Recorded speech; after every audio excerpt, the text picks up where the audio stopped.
안녕하세요. 저는 공인인증서 법령 및 중개 실무를 담당한 한민우라고 합니다. 지금 기초를 들으신 분도 있고요. 안 들으신 분도 계시거든요. 그래서 오늘 이제 개강이죠. 다른 과목들 모두 개강을 지금 해오고 있는데, 이제 기본서로 나가는 겁니다. 그래서 이제 요 교재 갖고 계시죠? 그래서 이제 기본서가 우리 지금 두꺼워요. 굉장히. 그래가지고 이 두 개가 지금 편제로 지금 나눠져 있죠. 두 개로. 그래갖고 두 개로 쪼개져 있는데, 그래갖고 쪼개갖고 다니시면 됩니다. 그냥. 그래서 뭐, 이렇게 저는 이제 쪼개갖고 들어갔고요. 강의 노트 있죠. 이 강의 노트가 지금 나오고 있는데, 이 강의 노트는 제목은 강의 노트로 돼 있잖아요. 근데 이게 이제 기본서로 나가다 보니까, 책으로 나가거든요, 바로. 그래갖고 이제 원래 수업을 제가 할 때는 PPT로 나갔어요. 책으로 나간 게 아니고. 그러니까 책에 있는 내용을 파워포인트로 만들어서 압축된 자료로 나갔는데, 그래갖고 원래 강의 노트를 만든 목적이 제가 PPT로 수업을 했기 때문에 이 강의 노트가 나갔던 거예요. 책 내용을 어디 하는지 모르겠다. 그래갖고 이제 그런 말씀들이 많이 있으셨고, PPT로 띄우는 자료가 너무 좋다. 그래갖고 이거를 자료를 줄 수 없느냐. 그래갖고 사실은 강의 노트를 만들었던 거예요. 근데 올해는 약간 지금 달라졌습니다. 달라진 게 뭐냐면 기본서로 수업을 나가요. 그러니까 다른 과목도 다 그렇게 하죠. 기본서로 아예 수업을 나가고, 저는 이 강의 노트를 해서 어떻게 활용할까라고 생각을 많이 했거든요. 그러니까 어디 수업을 나가는지를 여러분들이 모를 리가 없어요. 그렇기 때문에 기본서 자체로 지금 나가기 때문에, 그래서 이 강의 노트는 이제 압축 자료예요. 그러니까 오늘 수업한 내용을 복습할 때 이걸 쓸 겁니다. 복습할 때. 그러니까 오늘 마지막 시간에 수업 내용을, 오늘 공부한 내용을 이 자리에서 우리는 중개법은 다 끝내는 거예요. 지금 제가 복습하지 말라고 그랬죠. 이미 들으신 분은 이제 그런 말씀 드렸는데, 여기서 복습을 할 거예요. 그래서 이제 마지막 시간에 시간을 잠깐 내서 이 강의 노트로다가 공부한 내용을 복습하고, 유인물도 받으셨죠. 오늘 공부한 내용 문제도 이제 확인을 하면서 나갈 겁니다. 그래서 이제 그렇게 활용을 해주시고, 일단은 그래서 이 두 개의 자료를 갖고 일단 수업에 들어오시는 게 좋고요. 유인물은 매주 나갑니다, 이제. 그래서 지금서부터 매주 나가는데, 유인물을 또 뭘로 할까 고민을 많이 했어요. 그래갖고 원래 이게 수업 자료로 나가는 유인물은요, 오늘 공부한 내용 이제 확인학습인데, 이걸 뭘로 할까 고민을 하다가, 그래, 기출문제로 가자. 지금 시작이니까. 그래서 기출문제, 여러분들이 기출문제 과정이 있거든요, 따로 있는데, 그건 나중에 이제 기출문제집에 없는 그 기출문제. 그러니까 뭐 25회 전 거, 이거를 갖다가 지금 현재에 맞는 문제, 그런 문제를 이제 활용을 해서 확인학습을 하도록 할 겁니다. 그럼 수업 계획은 알아보셨죠? 자, 그래서 그렇게 이제 할 거고요. 자, 그럼 잠깐 처음 들으신 분을 위해서 OT를 하고 잠깐 시작하겠습니다.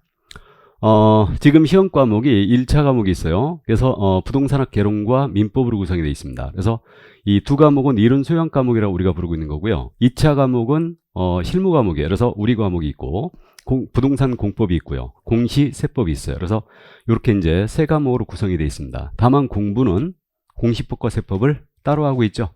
그래서 우리는 토요일이 세법인가요? 예, 그래서 세법을 하고 계십니다. 그래서 2차 과목은 실무 과목이라고 불러요. 자, 그래서 현재 과목은 이렇게 구성이 되어 있고요. 1차에 불합격했거든요. 2차 자격이 된다, 안 된다? 안 된다. 그래서 일단 그렇게 되고요. 1차에 불합격해버리면 2차는 무효 처리합니다. 자, 그래서 우리는 2차 과목에 속해 있는 실무 과목이다. 그 정도만 이해를 해주시고요. 그럼 이제 우리 과목의 명칭은 공인인증서의 업무 및 부동산 거래 신고 등에 관한 법령 및 중개 실무, 이렇게 돼 있어요. 시험에서 우리 과목의 정식 명칭이 바로 이겁니다.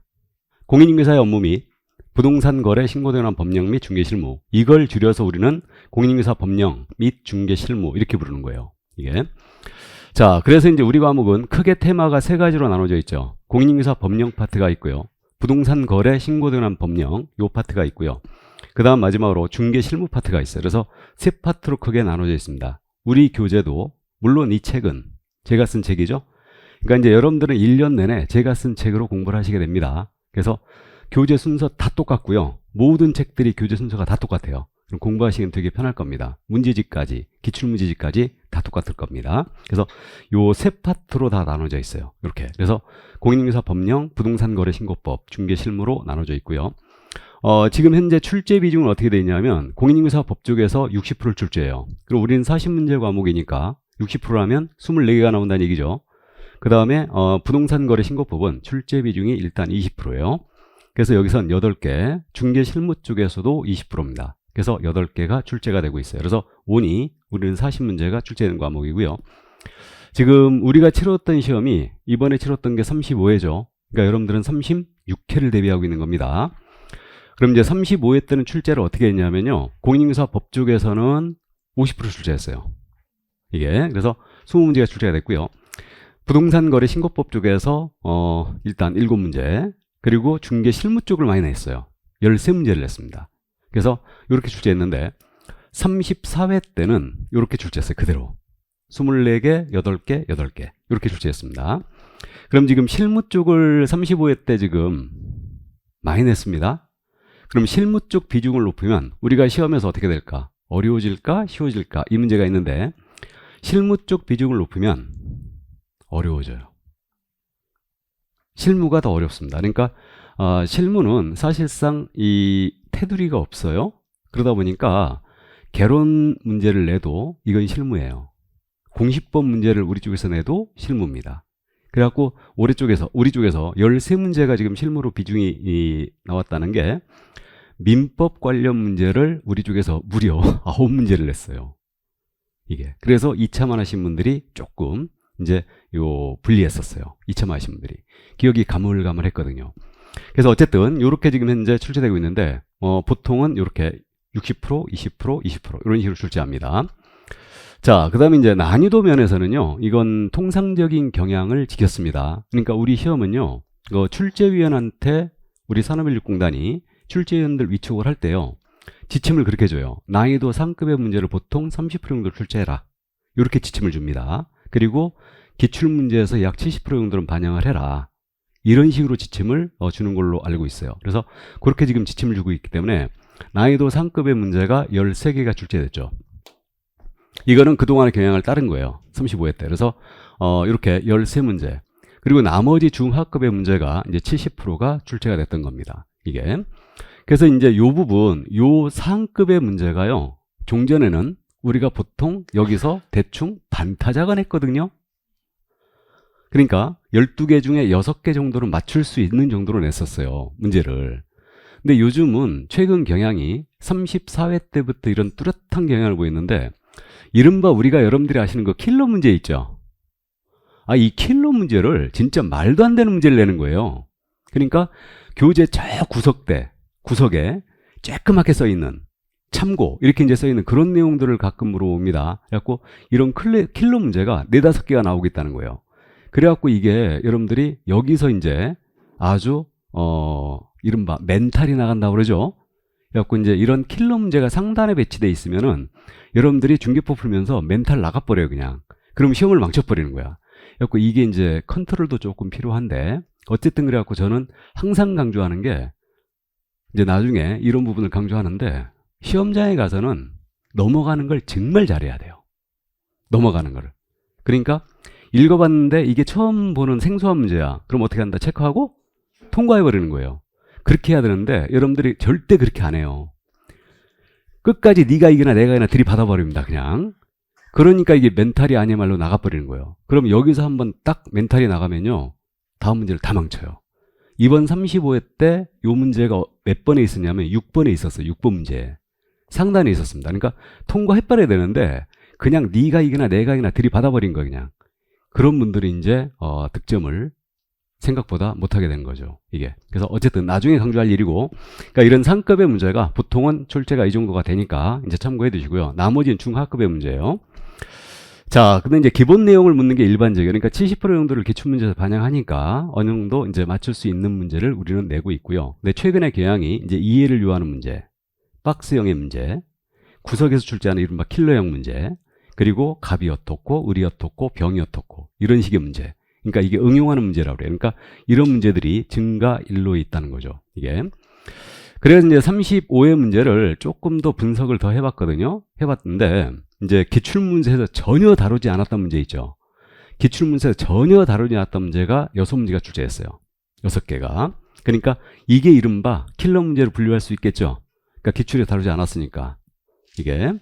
그래서 6문제 정도가 출제가 됐고요. 전체 지문 수는 35회 때 우리 40문제에서 세봤더니 185개 지문이었어요. 185개 지문이었는데 이 중에 기출에서 다뤘던 지문이 있죠.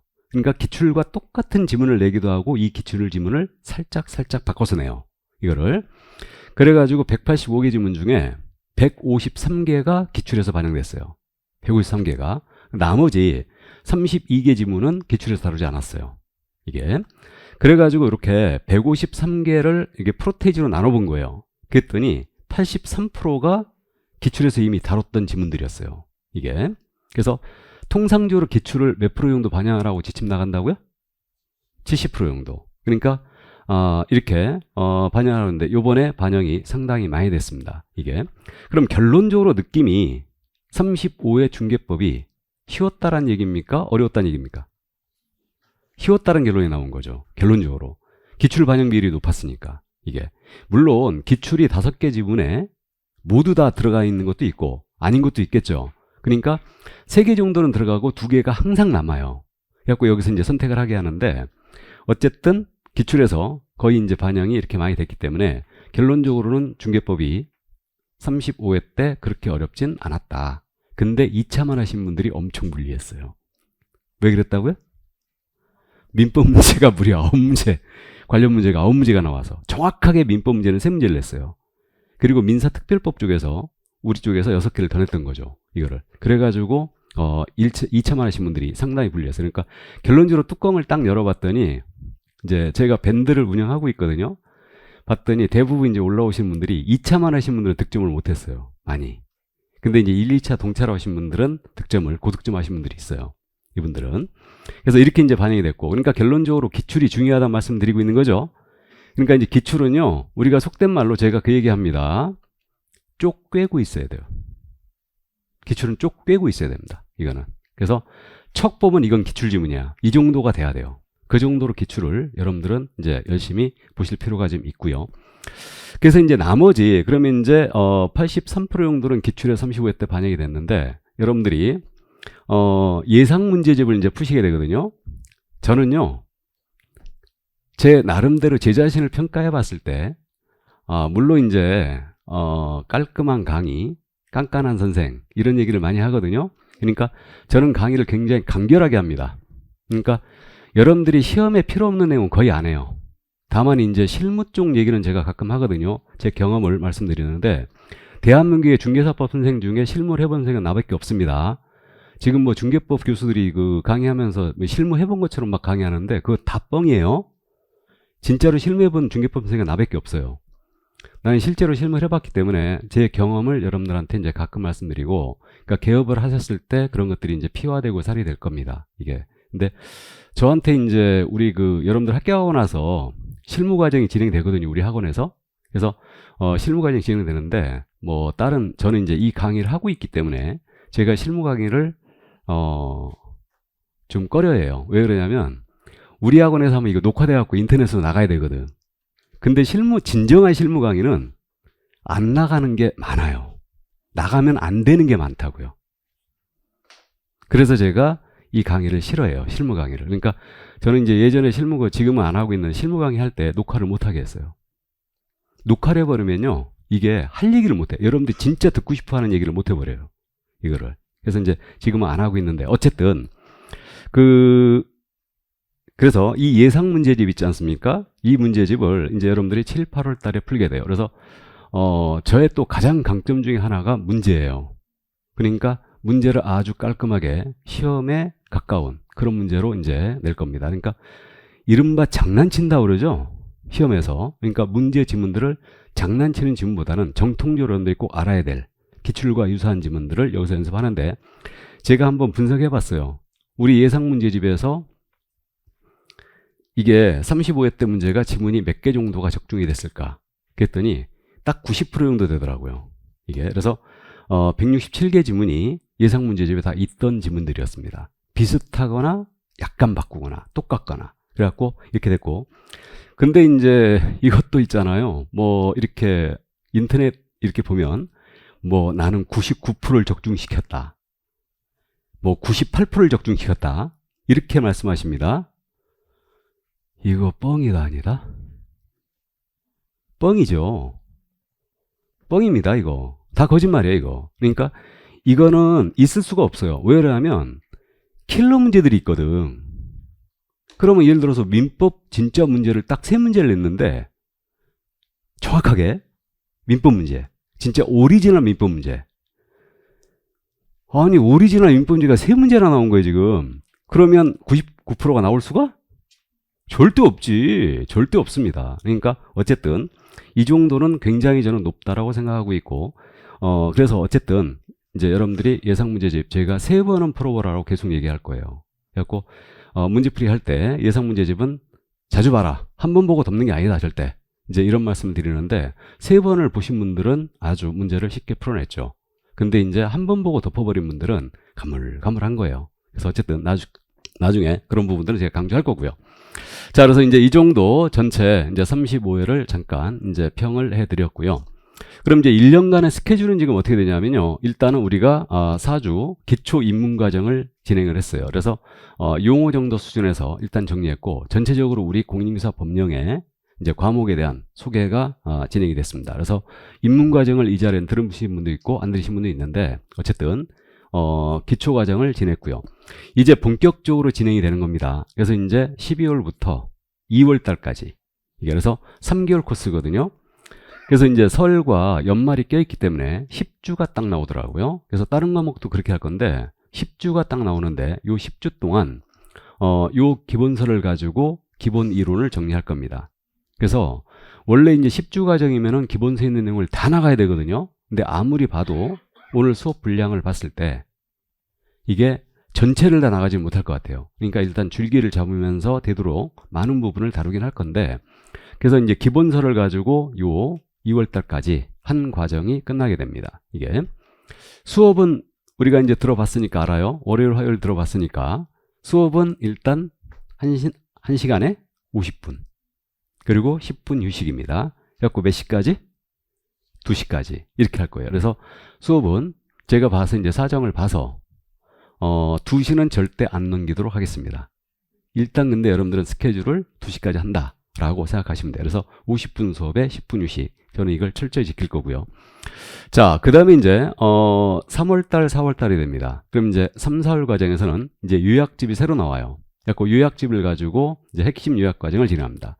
그럼 여러분들은 일단 이 요약집으로 최종적으로 이제 이론을 마무리하는 거예요. 요약집으로. 그래서 이 요약집을 가지고 이제 8주 동안 또 다시 이론을 정리합니다.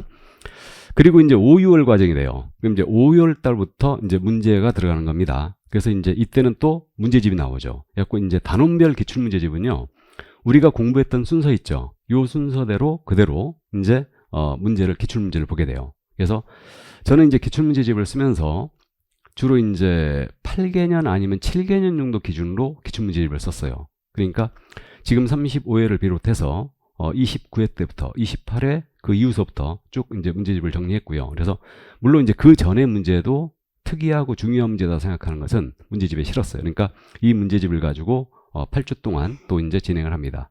이게. 그리고 이제 기출문제를 다뤘지 않습니까? 그리고 7, 8월 달이 돼요. 그럼 이제 예상 문제집이 또 나와요. 그럼 예상 문제집으로 일단 또 8주 동안 진행되는 거예요. 그래서 여기 기출문제에서 이제 응용된 문제들이죠. 예상 문제집은. 그래서 이제 물론 기출문제와 비슷한 지문들로 다시 예상 문제집을 연습하면서 문제 다지기를 합니다. 그래서 이 과정이 끝나고 이제 9월 달에 접어들었어요. 그럼 이제 동형 모의고사 과정이 4주간 진행됩니다. 그러니까 4번을, 동형이란 말이 이게 동일한 형태라는 뜻이죠. 그래서 다른 과목에서 이게 소개가 됐을 것 같은데 전 과목이 첫 시간에 여러분들 시험 봐요. 9월 달에 시험 보고 2-3시간 동안 우리가 해설합니다. 이게. 그래서 여기서 이제 동형이라고 그랬는데 시험과 동일한 형태라는 뜻이거든요. 근데 시험과 절대 동일한 형태가 아니에요. 시험보다 훨씬 어려운 문제를 여러분들이 다루게 돼요. 그래갖고 이제 문제를 4개월 동안 다뤘기 때문에 여기에 없는 문제들이죠, 지금. 그래갖고 이른바 난이도 있는 그런 문제들을 이제 다루게 됩니다. 160문제를 다루고요. 그 다음 이제 최종 마무리로 다시 100선을 또 다뤄요. 그래갖고, 이거는 이제 출제 예상 문제를 뽑아가지고 이 문제는 최소한 알고 가야 된다. 그런 의미에서 이제 최종적으로 이렇게 100선을 다루면서 컨디션을 여러분들 조절을 해드립니다. 그리고 최상의 컨디션으로 이제 여러분들이 시험장에 들어갈 수 있도록 해주는 거예요. 그럼 이제 사이사이에 특강이 진행됩니다. 그래갖고 일단은 특강이 아마도 요쯤에 아마 빈출 지문 특강이 있을 거예요, 아마. 빈출 지문. 그러니까 자주 나오는 그런 지문들을 이제 한번 좀 쭉 정리를 하고요. 그 다음에 이제 요쯤에는 아마도 이게 이제 우리 해커스에서는 레벨업 특강이라고 해요. 레벨업 특강이라는데 이론 특강이에요. 이론 특강인데 이 부분은 저는 이제 테마 특강으로 진행해요. 테마 특강. 그러니까 이제 레벨업 특강이라고 그러는데 저는 테마 특강이라고 그렇게 해가지고 여러분들이 어려워하는 부분 있죠. 어려워하는 부분만 딱 추려가지고 한번 딱 정리를 해버립니다. 하루 딱 모여서. 그래서 이제 그렇게 이제 특강이 진행될 거고요. 여기서는 이제 마지막 코스에서는 이제 최종적으로 마무리, 이른바 쫑 특강이라고 그래요, 이거는. 그래서 마무리 특강을 여기서 하게 이제 할 겁니다. 그래서 특강은 이런 식으로 계획이 돼 있고 사이사이에 이제 제가 봐서 여러분들한테 필요한 그런 내용들은 더 특강이 진행될 수도 있어요. 다른 과목들도 그럴 수 있고요. 그래서 이런 식으로 1년간의 과정이 모두 끝납니다. 그럼 과정별로 책이 다 틀리다는 얘기죠. 그죠?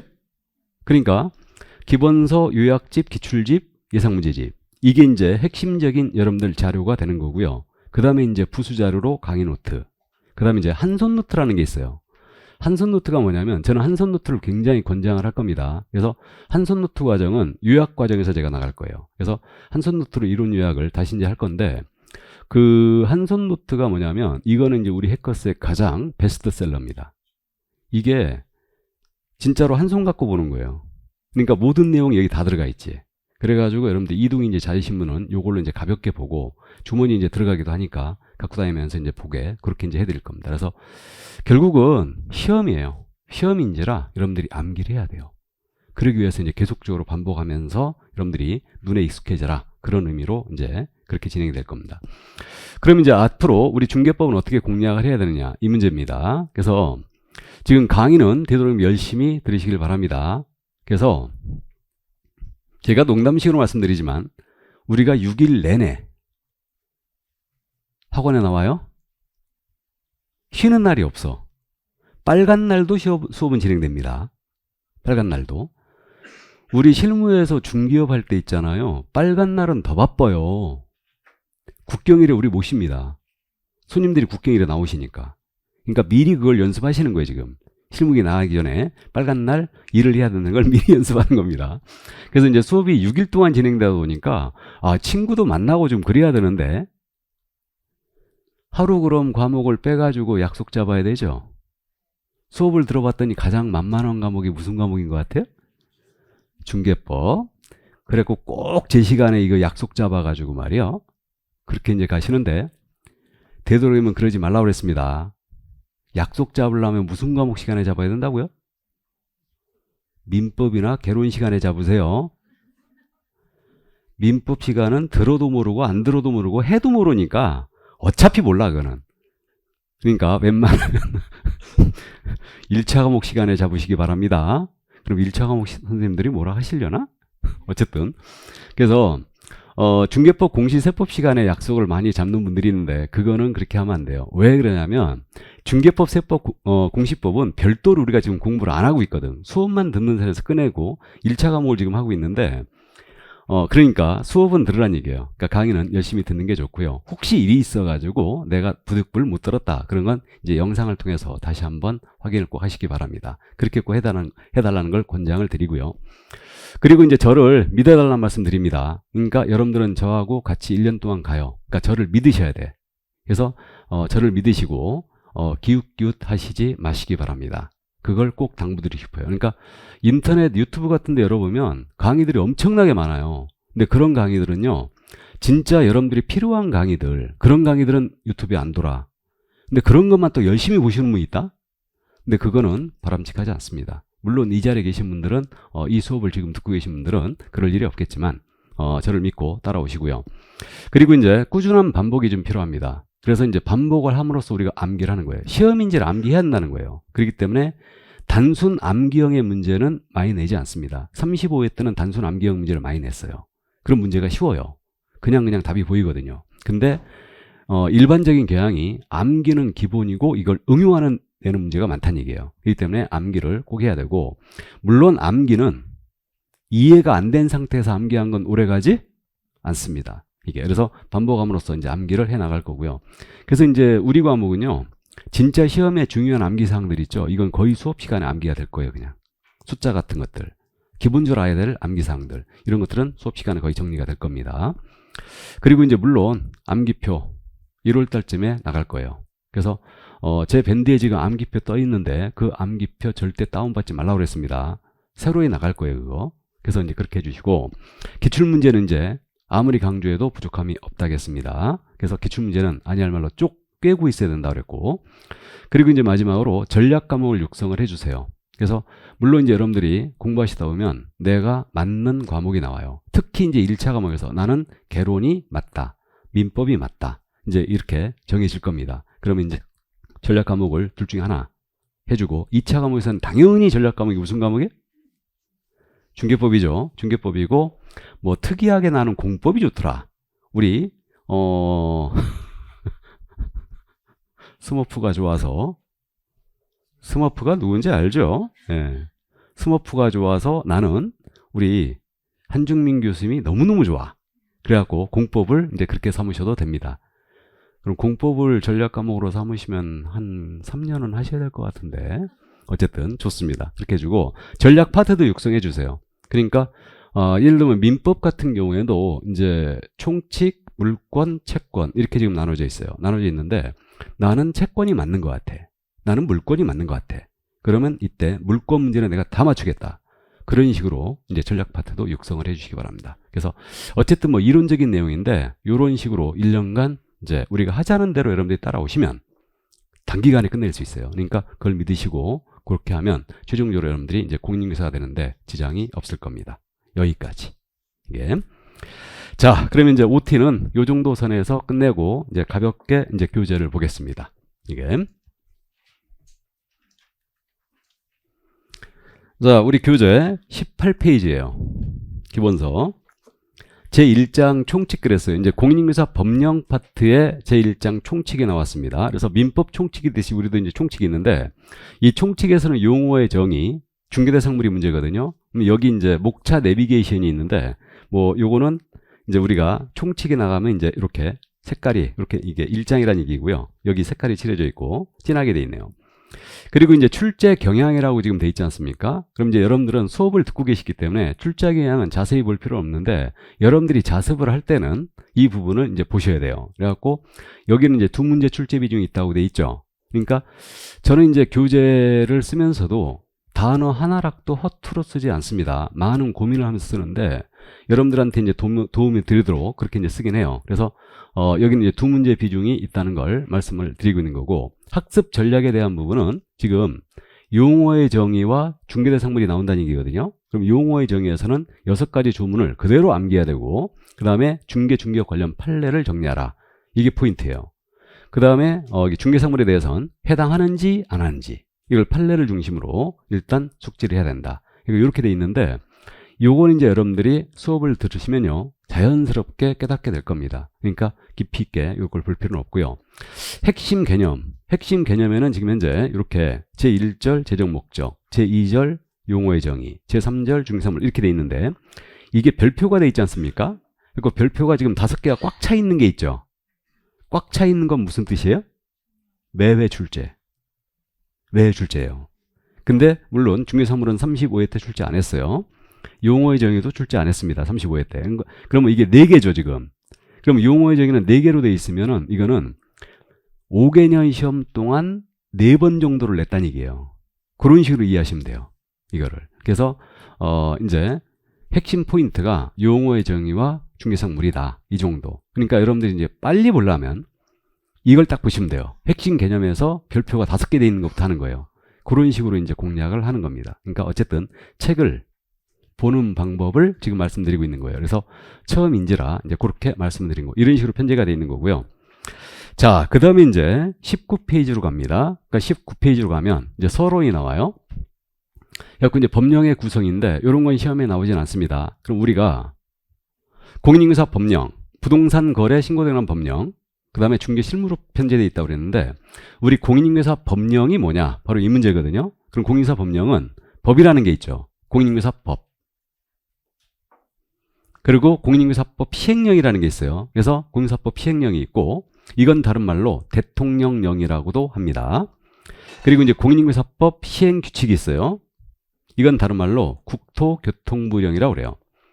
그래서 있잖아요. 이게 그 법은 국회에서 제정이 되면 이제 국회에서 정부로 이송을 해요. 그럼 대통령 공포하고 시행을 하거든요. 그런데 정부에서 법을 시행할 때 필요한 사항들이 있더라 이거예요. 그리고 정부에서 정하는 형식이 있는데 이 두 가지 시행령과 시행규칙은 정부에서 정해요. 법은 국회에서 정하는 거고요. 이게 그래가지고 대통령령 형식으로 만들면 이걸 시행령이라고 부릅니다. 그 다음에 시행규칙은 소관부처 장관령을 시행규칙이라고 해요. 그래서 우리는 소관부처가 국토교통부 때이기 때문에 국토교통부령이라고 부르고 있습니다. 그래서 이렇게 이제 구성이 되어 있고 요게 법의 3단계 구조라고 그래요. 3단계 구조라고 그러고 현재 우리 공인인증사법은요 66개 조문으로 구성되어 있다 이렇게 돼 있는데 마지막 조는 51조예요. 마지막 조가 51조로 돼 있는데 왜 66개가 됐냐면요. 이른바 가지 조문이 있어요. 가지. 그러니까 이제 조문을 보면서 예를 들면 제1조, 제2조 이렇게 돼 있잖아요. 근데 제2조의 2 이렇게 돼 있는 데가 있어요. 이걸 가지 조문이라고 그래요. 이런 조문수까지 세봤더니 66개가 되더라 이거예요. 중요한 거 아닙니다. 열심히 적을 필요도 없어요 지금. 그 다음에 공인사법 시행령은 대통령령입니다. 대통령령인데 법에서 위임한 사항, 법이 시행하라 필요한 사항을 여기서 정합니다. 이렇게 되는데 이건 이제 마지막 조가 38조로 돼 있거든요.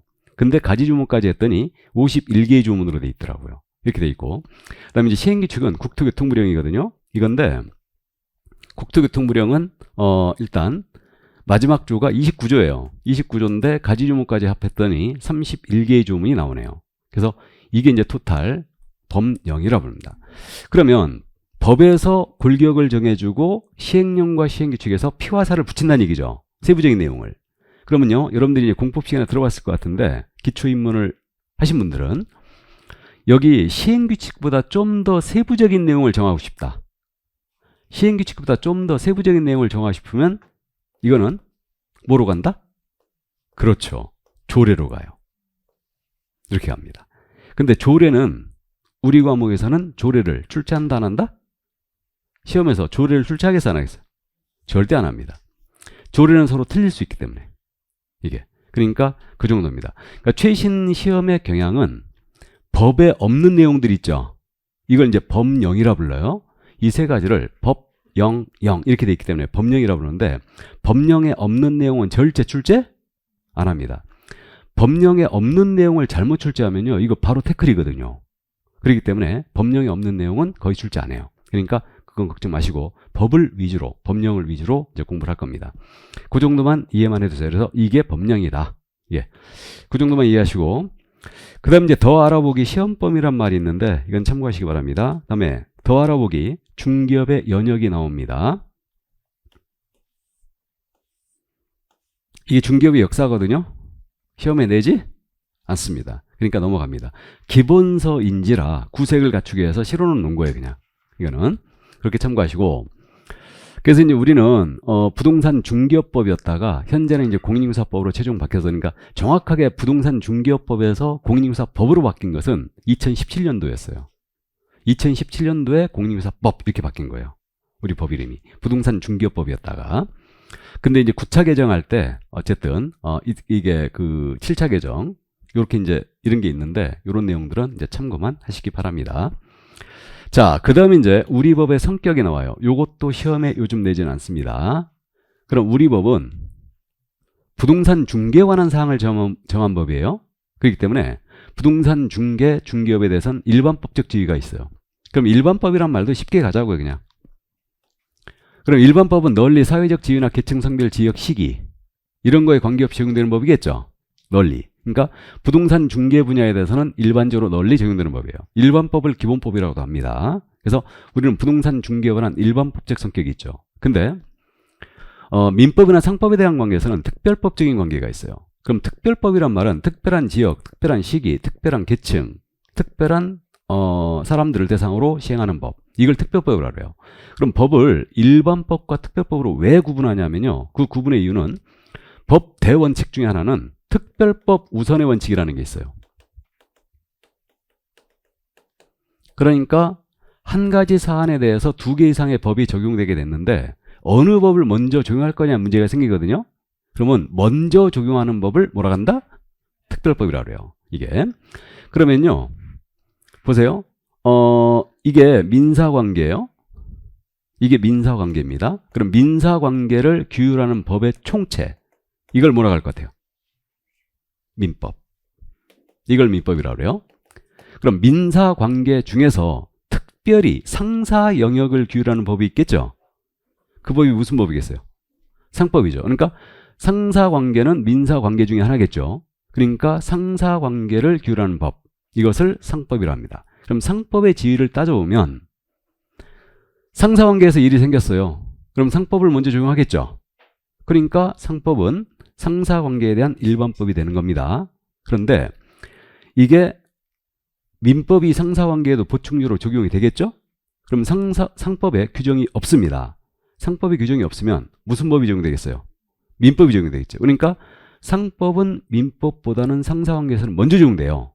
그러니까 민법에 대한 특별법이 되는 겁니다. 상법은. 그럼 부동산 중개업 분야 어디 있느냐? 부동산 중개를 업으로 하는 분야니까 이건 상사관계겠죠. 그러니까 상사관계 안에 있죠. 그러면 우리 부동산 중개업 분야를 규율하기 위해서 바로 공인인증서법을 만들어 놓은 거예요. 그럼 우리 공인인증서법은 부동산 중개업 분야에서는 널리 적용되는, 제한 없이 적용되는 일반법적인 지위가 있어요. 근데 우리 부동산 중개업 분야는 상법도 적용되고 민법도 적용되겠죠. 보충적으로. 그럼 중개업 분야 일이 생기면 가장 먼저 무슨 법을 적용한다? 우리 공인인증서법을 적용해요. 그러니까 우리 법은 민법이나 상법에 대한 관계에서는 특별법적인 지위가 있는 거예요. 먼저 적용되니까. 그럼 법 적용의 순위가 우리 부동산 중개업 분야에는 가장 먼저 무슨 법이 적용된다? 우리 공인인증서법. 우리 법에 규정이 없어요. 우리 법에 규정이 없다면 무슨 법을 찾아봐야 될 것 같아요? 상법. 상법에도 규정이 없으면 민법의 규정을 찾아보겠죠. 이런 식으로 적용이 돼요. 그래서 이게 이제 일반법, 특별법에 관계 있습니다. 요 내용을 지금 설명드린 거예요. 이렇게. 그 다음에 이제 우리 법은요, 이제 중간법적인 색채가 있어요. 중간법을 우리 민법학자들은 쓸데없이 어려운 말 쓰기 좋아하거든요. 그래갖고 중간법을 사회법이라 불러요. 이게. 이 말은 혼합법이란 말과도 같은 표현입니다. 그러면 요거는, 법학자들이 전통적으로요, 공법하고 사법으로 구분했거든요. 사법은 이게 개인사자죠. 그 다음에 공법은 이렇게 되는데, 사법, 이거는 개인 간의 생활관계를 규율하는 법의 총체거든요. 그럼 사법의 대표적인 법이 무슨 법이겠어요? 민법이죠, 뭐.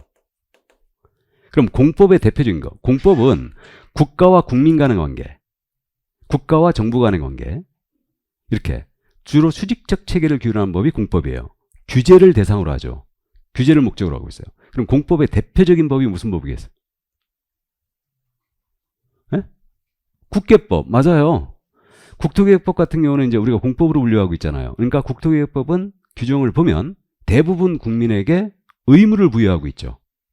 규제하는 것을 규정하고 있어요. 그러니까 대표적인 공법이 국토개혁법도 있고요. 그 다음에 이제 대표적으로 형법이 있죠. 형법. 이거 다 공법이에요. 그러니까 살인하지 말라, 도둑질하지 말라, 이거 맞죠? 그런 겁니다. 내란하지 말라. 그래갖고 어쨌든 이게 이제 형법의 규정이니까 전부 다 이게 공법적 색채를 띠고 있는 겁니다. 그러면 결국은 우리 법이 어디에 있느냐 문제예요. 우리 법은 어디에 있다? 이 중간에 있다. 중간에 있다. 그래서 이제 이게 중간법이라고 해요. 그러니까 우리 법 규정 51조까지 규정이 있다고 그랬는데 51조까지 봤을 때 사법적 색채를 띤 규정도 있고 공법적 색채를 띈 규정도 있더라 이거예요. 그래가지고 어디 한 군데 정의하기가 곤란하다. 그래갖고 중간법이라 그래요. 이걸 우리 민법학자들은 뭐라고 부른다고요? 사회법. 그 다음에 이거는 민법적, 사법적 규정과 공법적 규정이 혼합되어 있다 해서 다른 말로 뭐라 한다? 혼합법이라 부른다. 이렇게. 그래서 이제 원래 우리 법을 생각해 보면요. 공인인사법은 이거예요. 공인사법은 원래는 개업 공인인계사와 중개 의뢰인 간의 관계를 규율한 법이었어요. 원래. 개업 공인인계사와 중개 의뢰인 간의 관계를 규율한 법이었어요. 그럼 사법 영역이 있었어요? 공법 영역이 있었어요? 사법 영역이 있었죠. 그러니까 사법 영역이 있었습니다. 그래서 우리 법이 원래 사법 영역에 있었는데 국가와 사회가 발전하면서 이 우월적 지위를 가지는 자, 이른바 우월적 지위를 가진 자에 대해서 국가가 규제를 하게 됩니다. 그래갖고 우리 개업공사가 중개 의뢰인들에게 이른바 못된 짓을 많이 했다고 가정합시다. 그래갖고 국가가 발전하면서 그 우월적 지위를 가진 개공에 대한 규제 규정을 여기다 쫙 집어넣은 거예요. 규제 규정을 여기다가. 그래갖고 원래 우리 법이 사법령이 있었는데 이게 점점 어디로 가고 있어요? 공법령으로 옮겨가고 있다는 얘기죠. 그래갖고 현대법들은 대부분 국가가 그 우월적 지위를 가진 자에 대해서 규제를 하는 경향을 보고 있어요. 그래서 사법의 공법화 현상을 일으키고 있거든요. 이거를. 그래서 이렇게 있는데 이걸 학자들은 지금 뭐라 부른다고요? 사회법. 그래갖고 대표적인 사회법이, 그러니까 전통적으로 법이 사법과 공법으로 구분됐었는데 이게 중간 영역이 탄생한 거예요. 이걸 이제 사회법이라고 합니다. 그래서 사회법 영역으로 가장 먼저 탄생한 게 근로기준법이었어요. 근로기준법. 그러니까 이제 우리 노동자들을 보호하기 위해서 근로기준법이 원래 그건 사용자와 피용자 둘의 관계를 규율하는 사법령이 있었는데 사용자에 대해서, 그러니까 고용주에 대해서 국가가 규제를 해버리는 거죠. 계속. 그래갖고 이제 이 제400영역이 탄생한 거예요. 그래서 공법의 사법화 현상, 사법의 공법화 현상, 이것을 현대 법학자들은 사회법이라고 부르고 있습니다. 그래서 이제 우리 기초를 들으신 분은 대충 이게 짐작이 되는데 우리 법은요, 공법적 색채가 아주 짙은 사법이라고 볼 수 있어요. 규제하는 규정이 엄청 많아요, 우리. 그래서 어쨌든 제가 뭐 농담식으로 그러잖아요. 우리 공인인사법은 중기업을 육성하기 위한 법이 아니고 개공을 때려잡기 위한 법이에요. 예, 결론적으로는. 자, 그 정도 참고하시고, 그래서 이 정도만 이해해 두시고, 그 다음에 이제 우리 법은요, 당연히 국내 부동산에 대해 적용하니까 국내법입니다. 그 다음에 개인의 권리 의무에 관한 실체, 그러니까 권리 의무에 대한 실체를 규정한 법이니까 실체법이라고 그래요. 그럼 민법은 실체법이다, 절차법이다? 실체법이죠. 상법도 실체법. 근데 부동산 등기법이에요. 부동산 등기법은 실체법일까요? 절차법일까요? 절차법이죠.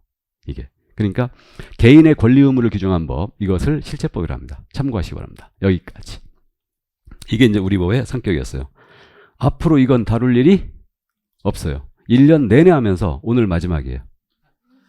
오늘 마지막입니다. 그러니까 기본서에만 딱 있는 내용이니까 앞으로는 이런 거 안 하거든요. 그래서 여러분들이 조금 처음 들으시면 어렵긴 하겠지만 그냥 가볍게 이해만 해두세요.